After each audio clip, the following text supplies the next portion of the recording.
আমরা অনেকেই মনে করি যে শুধু স্বভাব চরিত্র আর দুষ্কৃতির বর্ণনা করায় গীবত।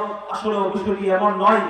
শুধু স্বভাব চরিত্র আর দুষ্কৃতি বর্ণনা করার নামে গীবত নয়, বরং একজন মানুষের পারিপার্শ্বিক যত বিষয়ে তাকে কটাক্ষ করা যেতে পারে তার সবাই গীবতের অন্তর্ভুক্ত।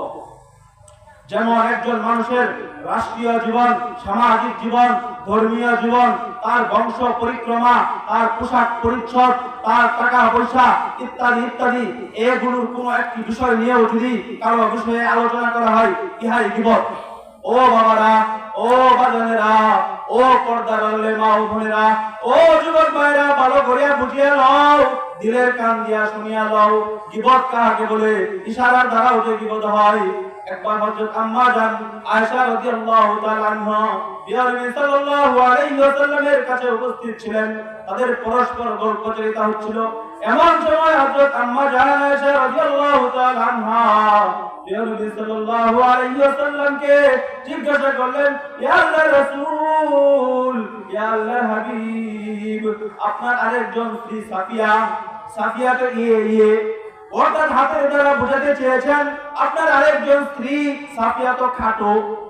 আল্লাহর রাসূল এই কথা শোনার সাথে সাথে হযরত আম্মা জান আয়েশা রাদিয়াল্লাহু তাআলা আনহাকে বললেন, হে আয়েশা, আজ তুমি এমন একটি কাজ করলে, এমন একটি আমল করলে যাহা গীবত হয়ে গেল।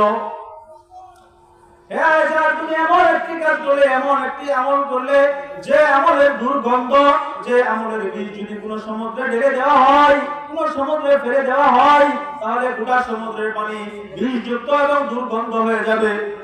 সুতরাং থেকে বোঝা গেল কারো দোষ কাউকে কোনোভাবেই বলা যাবে না, না বলা যাবে প্রকাশ্যে, না বলা যাবে ইশারা ইঙ্গিত দ্বারা। মোট কথা কারো দোষ কোনোভাবেই বলা যাবে না। আপনি যে কোনোভাবেই বলেন তাই গীবত হয়ে যাবে এবং আল্লাহ তাআলা তার উপর লানত।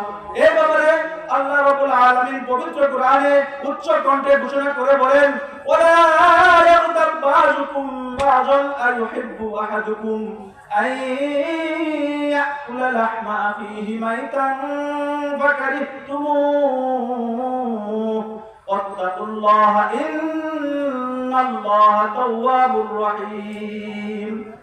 তোমরা একে অপরের গীবত করো না। তোমরা কি এটা পছন্দ করো যে তোমরা একে অপর ভাইয়ের মাংস খাবে? না না না, কখনোই তোমরা এটা পছন্দ করো না। তোমরা আল্লাহকে ভয় করো, নিশ্চয় আল্লাহ ক্ষমাশীল এবং দয়ালু। মুহতারাম হাজিরিন, এই আয়াতে আল্লাহ রাব্বুল আলামিন মানুষের গীবত করাকে মৃত লোকের গোশত খাওয়ার সাথে তুলনা